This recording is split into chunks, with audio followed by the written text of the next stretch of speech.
안녕하세요. 오늘은 11월 15일 목장 성경 공부로 로마서 16장 1절부터 23절을 같이 살펴보도록 하겠습니다. 11월 17일에 제가 설교하는데 로마서 마지막 장인 16장을 좀 살펴보려고 합니다. 로마서 16장은요, 대부분이 인사말입니다. 그 16장을 딱 펴보시면 제목이 인사말 이렇게 되어 있죠. 거기에서 이제 23절까지 가고요. 그리고 24절은 없고 25, 6, 7은 이제 짧은 찬양입니다. 그죠? 그래서 이 인사말을 좀 살펴보려고 합니다.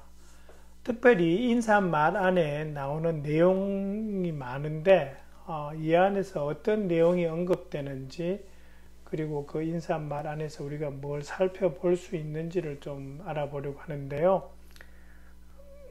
보시면은 이 로마서 16장의 인사말은 좀 특이한 점이 많습니다. 먼저 다른 서신서에 비해서 인사말이 되게 깁니다.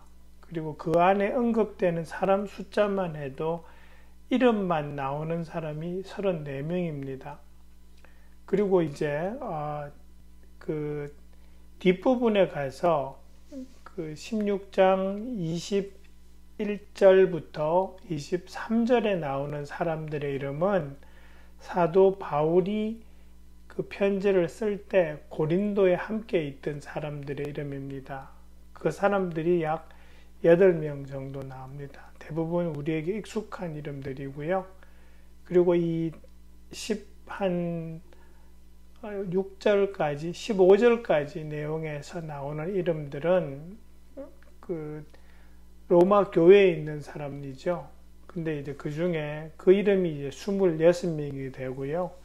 그 중에 1절, 2절에 나오는 그 베베는 아마도 그 로마서를 가지고 로마로 갔던 사람입니다. 겐그리아 교회라고 하니까 이 겐그리아가 어디냐 하면 고린도에서 동남쪽으로 10km 정도 떨어진 곳에 있는 도시입니다. 그러다 보니까 이 고린도 교회랑 연결되어 있다는 걸 알 수 있죠. 근데 보시면은 여러분 이제 25명이 로마 교회 사람인데 사도 바울이 그냥 이름만 언급하는 사람도 있지만 한 사람 한 사람마다 이름과 함께 그 사람에 대해서 되게 친밀한 인사를 건네는 걸 볼 수 있습니다. 그걸 통해서 사도 바울이 지금 인사하는 사람들을 그냥 이름만 아는 사람이 아니라 자세하게 알고 있다라는 그런 걸 우리가 알 수 있고요. 그 다음에 그렇게 보면 이제 사도 바울이 로마를 방문하려고 했던 이유도 짐작할 수 있겠죠. 그만큼 아는 사람이 많고 해서 가보고 싶은 곳이 될 수도 있죠. 그 다음에 이제 이 이름들을 보면은요, 어떤 이름들은 유대인입니다. 사도 바울이 나의 친척이라는 말을 쓰는 사람들이 좀 있습니다. 그게 이제 7절하고 11절에 나오죠. 그리고 3, 4, 5절에 나오는 브리스가 아굴라도 유대인입니다. 친척이라는 사람은 같은 유대인 동포를 가리키는 말이라고 볼 수 있죠. 그래서 친척이라는 사람과 특별한 이렇게 몇 명은 유대인입니다. 근데 이 대부분의 사람들은 이방인 이름입니다. 그러다 보니까 어떻게 알 수 있냐니까, 뭘 알 수 있냐니까 유대인과 이방인이 로마 교회 안에 같이 있었다라는 걸 우리가 알 수 있다는 거죠. 그러니까 14장에서 왜 믿음이 약한 사람, 믿음이 강한 사람 이렇게 해서 갈등이 있었고 그 안에서 서로 용납하라라고 하신 그 말씀을 기억하면 이 안에 유대인과 이방인 사이에 갈등이 있었다라는 걸 이렇게 좀 짐작할 수 있는 부분이고요. 그 다음에 또 하나 이제 이 이름들에서 보이는 것은 여자 이름들이 많다라는 겁니다. 대략 한 8명 정도 나옵니다. 베베, 브리스가, 마리아, 유니아, 드루베나, 드루보사, 루포의 어머니, 율리아, 올롬바 이렇게 나오는데 이 중에 드루베나, 드루보사는 자매 같은데요. 쌍둥이 자매가 아니었나라고 그렇게 추측을 합니다. 이렇게 우리가 알 수 있는 건 뭐냐 하니까 초대교회에서 여성들이 교회를 활발하게 잘 섬겼다라는 것을 우리가 짐작할 수 있고요. 그리고 그 안에서 한 역할들이 작지 않다라는 걸 알 수 있습니다. 그리고 이 안에 인사말 안에 가정교회로 보이는 모임들이 3번 이렇게 언급됩니다. 그게 이제 5절에 나오는 그들의 집에서 모이는 교회, 이게 이제 브리스가와 아굴라가 섬기던 교회죠. 그리고 이제 밑으로 쭉 가시면 14절에 보면은요, 아순그리도와 블레곤과 허메와 바드로바와 허마와 그들과 함께 있는 형제 자매들에게 문안하여 주십시오. 이렇게 돼요. 그들과 함께 있는 형제 자매들 이렇게 나오는 걸로 봐서 이게 그 가정교회일 것으로 짐작할 수 있고요. 또 15절에도 보면 빌롤로고와 율리아와 네레오와 그의 자매와 올룸바와 그리고 그들과 함께 있는 모든 성도에게 문안하여 주십시오 라고 할 때 그들과 함께 있는 성도, 이게 이제 가정교회라고 볼 수 있죠. 그래서 로마에 있는 가정교회가 적어도 한 서너 개 이상은 됐다라는 걸 우리가 짐작할 수 있습니다. 그죠? 그 다음에 이름들이 쭉 나오는데요. 별로 그렇게 이름이 설명이 없는 이름과 함께 조금씩 설명이 나오는 이름 중에 8절부터 10절에 나오는 이름들이 있죠. 암블리아, 그 다음에 우르바노, 스타구, 아벨레 이런 이름들, 그리고 14절, 15절에 나오는 그 이름들을 보면은 이 이름들에 대한 다른 큰 정보는 없습니다. 그러니까 이게 여기밖에 안 나와요. 근데 이 이름들이 그 당시 종이나 종에서 자유인이 된 사람들의 이름으로 흔한 이름이라고 합니다. 그래서 이 사람들이 종이었을 가능성을 짐작할 수 있고요. 그 다음에 10절에도 보면 아리스도블로의 가족이라고 했는데 이게 우리가 이야기하는 패밀리라기보다는 이게 가족이라는 사람들이 아리스도블로의 집에 있는 종들을 말하는 가능성이 높다고 합니다. 그리고 11절에도 보면 나기수의 가족이라고 하는데 나기수 집에 있는 종들 이런 식으로 이제 해석이 가능하다라는 거죠.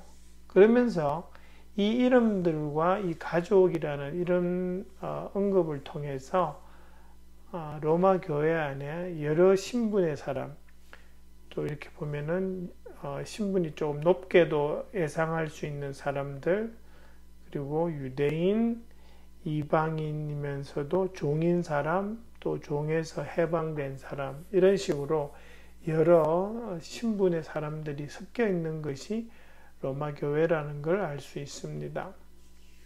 그 다음에 베베라는 사람이 1절부터 이제 다시 한번 9절마다 좀 살펴보면은요, 베베는 1절에 보시면 갱그리아 교회의 일꾼이다 이렇게 되어 있는데 이게 이제 사도 바울이 이 로마서를 고린도에서 썼을 가능성이 높습니다. 그래서 그 지역에 있는 사람들에게 중에 들려서 로마에 전달했을 것인데 이 여기에서 1절에서 갱그리아 교회의 일꾼인 베베라고 하는 걸로 봐서 이분이 로마서를 전달한 사람이 아닐까라고 짐작할 수 있고요.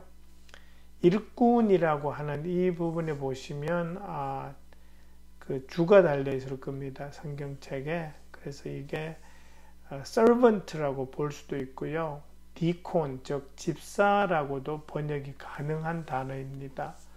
그래서 이 단어에서 그 당시에 여자 집사가 있었다라는 쪽으로 이제 언급을 하는 그런 성경 학자들도 있습니다.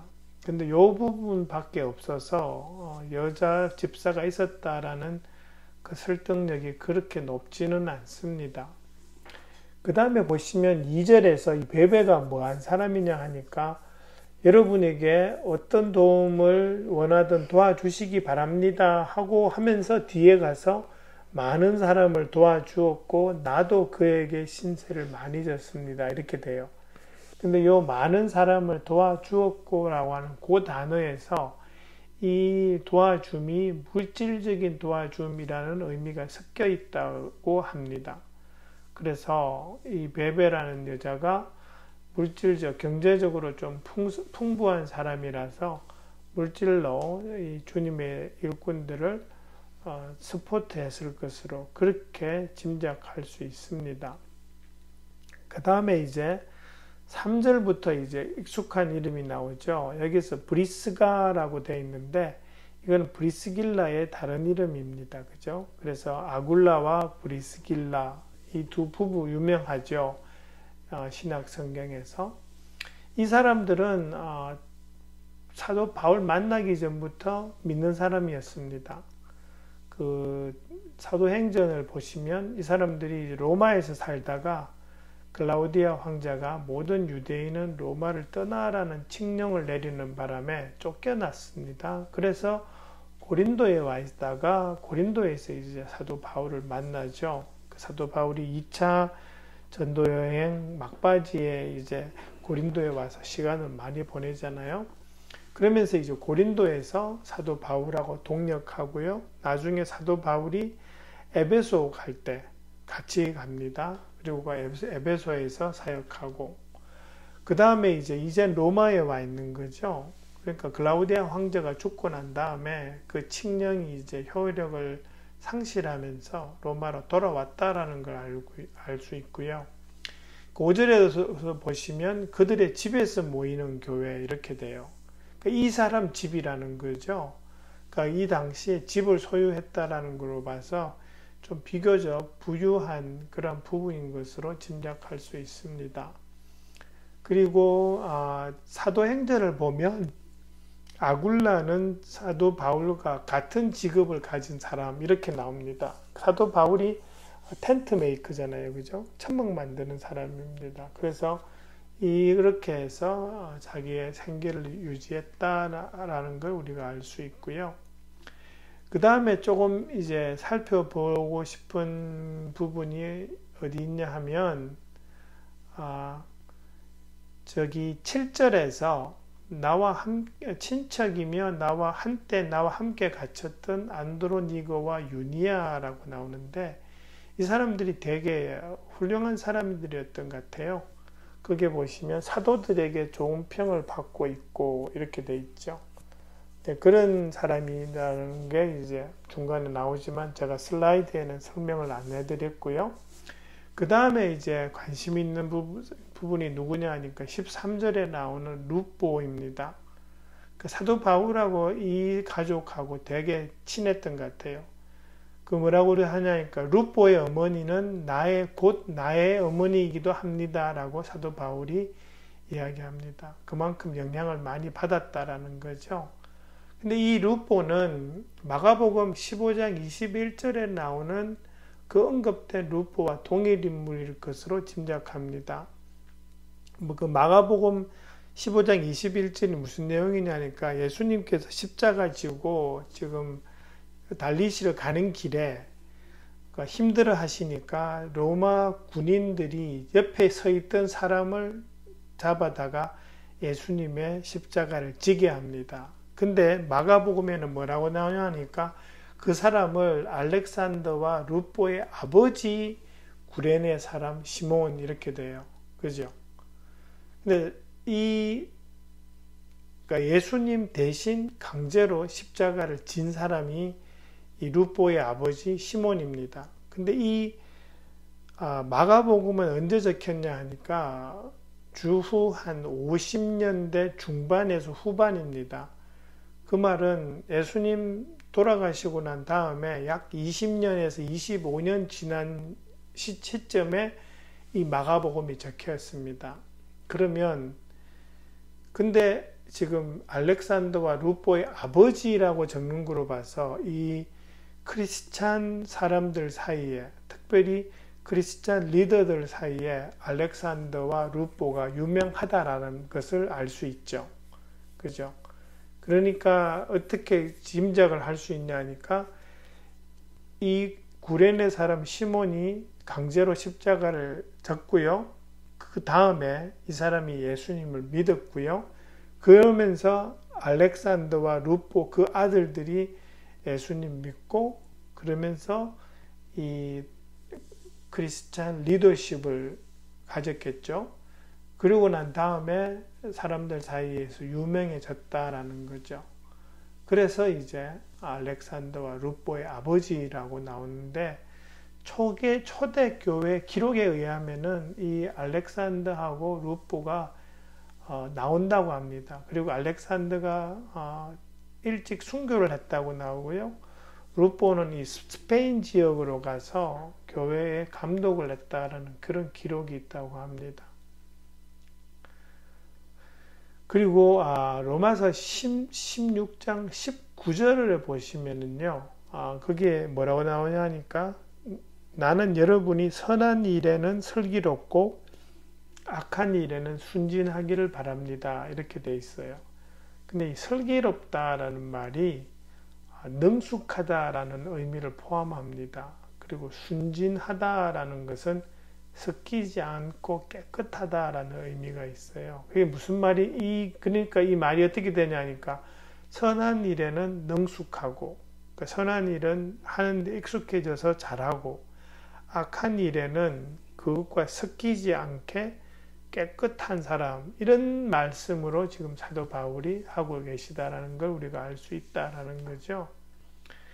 그 다음에 이제 21절부터는 사도 바울이 지금 편지를 쓰고 있습니다. 그리고 그 쓰는 당시에 옆에 있는 사람들을 소개하는 겁니다. 그때 나오는 사람이 디모데, 나의 친척 루기오, 야손, 소시바더 이렇게 나오는데 이 사도행전을 보면 야손은 원래 데살로니가 사람입니다.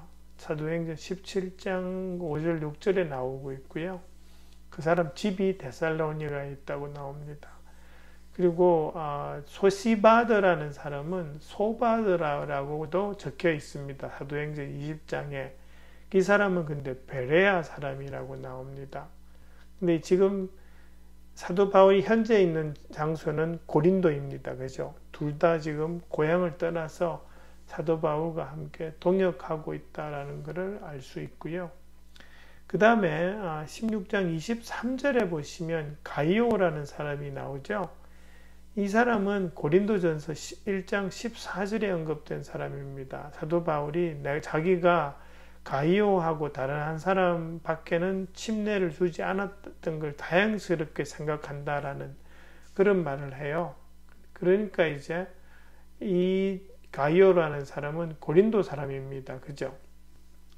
그리고 23절 뒷부분에 가서 이 도시의 재무관인 에라스도 이렇게 돼 있죠. 이 도시라는 거는 지금 가이오로사라는 사람이 언급되고 있고, 그리고 그 사람이 사는 도시의 재무관이라니까, 이게 지금 가이오의 이름과 이 에라스도의 이름을 합쳐서 로마서가 고린도에서 적혔다는 걸 추정할 수 있는 좋은 근거가 됩니다.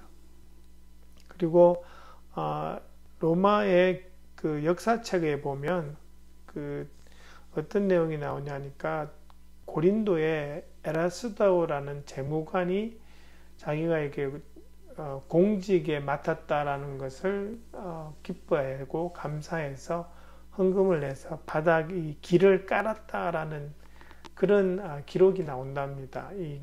그 바닥에 이렇게 조그마한 돌들을 이렇게 다 붙여서 만드는 길이거든요.